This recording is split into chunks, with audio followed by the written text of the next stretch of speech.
नमस्कार, मैं संजय प्रभाकर। गुजरात में जो हुआ उसे आपने जरूर देखा होगा। भूपेंद्र पटेल की पूरी कैबिनेट यानी कि उनके मंत्रिमंडल में जितने भी मंत्री थे सबने इस्तीफा दिया और 26 नए मंत्रियों ने शपथ ले ली।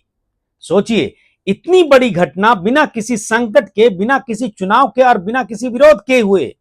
आखिर ऐसा क्यों हुआ? बीजेपी ने अपने ही गढ़ गुजरात में ऐसा कदम क्यों उठाया जहां से मोदी और शाह जैसे बुलडोजर नेता निकले हैं, देश के प्रधानमंत्री और देश के गृह मंत्री? इसका जवाब जो है राजनीति की गहराई में छिपा है। यह सिर्फ चेहरों का फेरबदल नहीं है, बल्कि बीजेपी की भीतर की घबराहट का इशारा है। 2 साल बाद गुजरात में विधानसभा चुनाव है, लेकिन बीजेपी जानती है अब जनता का भरोसा पहले जैसा शायद नहीं रहा। अब लोगों में बदलाव की चाह क्या बढ़ने लगी है? एक बहुत बड़ा सवाल सामने आ रहा है। बेरोजगारी, महंगाई, किसानों की नाराजगी और अफसरशाही की मनमानी ने जनता को थका दिया है क्या? क्या ऐसी बातें उभर कर आ रही हैं? तो बीजेपी को क्या डर है इस बात की? अगर आखिरी वक्त में बदलाव किए तो जनता क्या कहेगी कि डर के मारे चेहरे बदल दिए? इसलिए उन्होंने 2 साल पहले ही, यानी कि 2 साल बाद गुजरात में विधानसभा चुनाव होने वाले हैं, तो उन्होंने 2 साल पहले ही पूरा मंत्रिमंडल साफ कर दिया ताकि इमेज जो है रिफ्रेश हो जाए। लेकिन सवाल यह है, क्या सिर्फ चेहरों को बदलने से जनता की नाराजगी कम हो जाएगी? सोचिए, क्या भूपेंद्र पटेल के रहते सिस्टम बदल जाएगा? क्या वही मुख्यमंत्री रहकर नई टीम के साथ जनता का भरोसा जीत पाएंगे? अगर मुख्यमंत्री वही हैं, नीतियां वही हैं और अफसर वही हैं, तो फिर क्या बदला?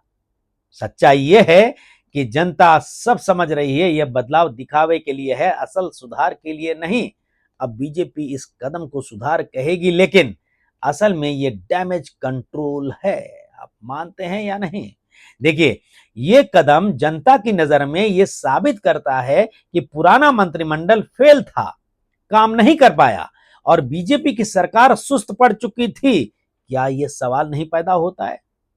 गुजरात जैसे राज्य में जहां बीजेपी को अजेय माना जाता था, यानी कि जिसको कोई नहीं हरा सकता, अगर पूरी टीम बदलनी पड़े तो यह खुद इस बात का सबूत है कि अब बीजेपी अपने ही मॉडल से डरने लगी है। देखिए, प्रधानमंत्री नरेंद्र मोदी और गृह मंत्री अमित शाह के गृह राज्य, उनके होम स्टेट में अगर जनता का मूड बदलने लगा है, शायद इस बात की भनक प्रधानमंत्री नरेंद्र मोदी और अमित शाह को लग गई होगी और पार्टी को भी लग गई होगी। और देखिए, जो भी बदलाव हुआ है इसमें कोई दो राय नहीं है कि देश के प्रधानमंत्री नरेंद्र मोदी और अमित शाह गृह मंत्री, इनकी हामी, इनकी परमिशन और इन्हीं के आदेश पे हुआ होगा। तो इसका सीधा असर बाकी राज्यों पर भी पड़ सकता है, आप मान लीजिए। और सबसे ज्यादा असर पड़ेगा बिहार विधानसभा चुनाव में जो अभी हो रहा है, क्योंकि बिहार में विपक्ष पहले से ही बीजेपी को थकी हुई पार्टी कह रहा है। और अब जब गुजरात जैसे मजबूत राज्य में बीजेपी को इतनी बड़ी सफाई करनी पड़ी है, तो विपक्ष इसे हथियार बनाएगा, बिल्कुल बनाएगा। आपको क्या लगता है? मुझे तो लग रहा है। देखिए, बिहार में तेजस्वी यादव पहले से ही बीजेपी पर एंटी इनकम्बेंसी, महंगाई, बेरोजगारी और किसान विरोधी नीतियों का आरोप लगाते रहे हैं। अब वो क्या कहेंगे? वो ये कहेंगे, देखिए गुजरात में भी जनता नाखुश है, इसलिए मोदी और शाह को पूरे मंत्रिमंडल को हटाना पड़ा। ये बयान बिहार की जनता के दिमाग में घर कर सकता है, क्योंकि जनता सोचती है अगर अपने घर यानी कि अपने गढ़, सबसे मजबूत किला गुजरात में बीजेपी को इतनी परेशानी हो रही है, तो बिहार को कैसे संभालेगी? बीजेपी का पूरा नैरेटिव गुजरात मॉडल पर टिका है। आप जानते हैं, हर तरफ गुजरात मॉडल की चर्चा की जाती है।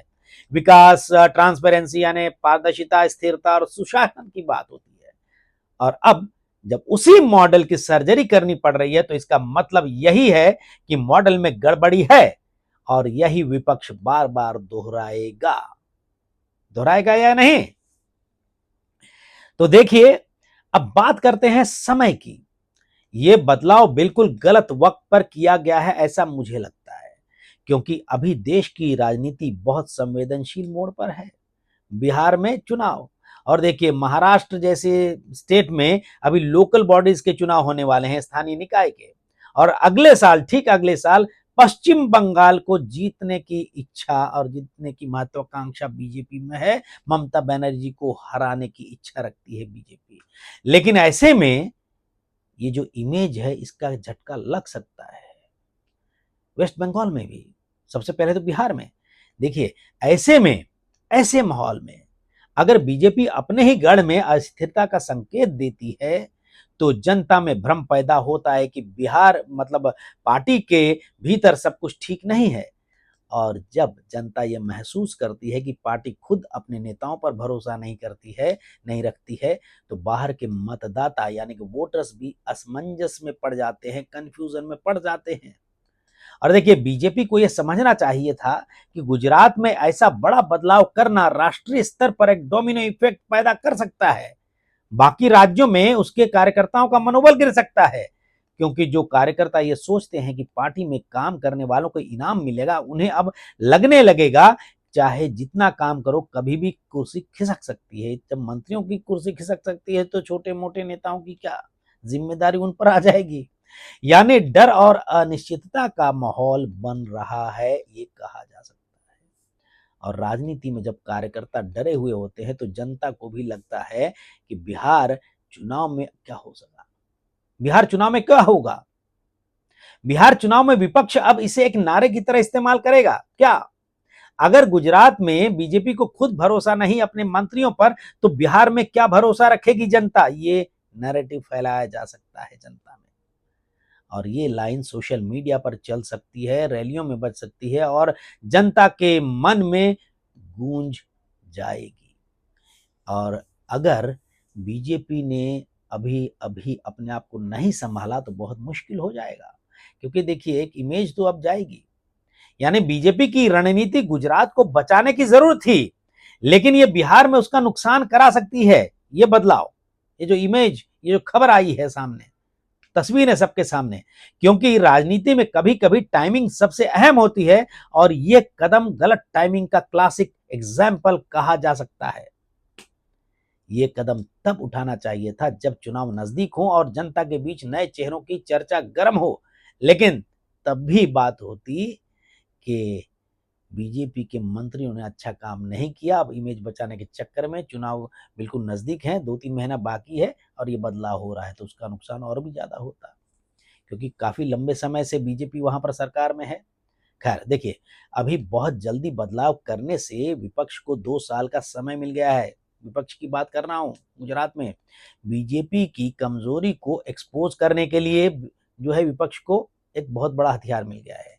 बीजेपी के लिए भी चुनौती है कि गुजरात के नए मंत्री 2 साल में क्या कमाल दिखा पाएंगे, क्योंकि जनता अब वादों पर नहीं नतीजों पर वोट करती है। कब तक भ्रम में रहेगी जनता?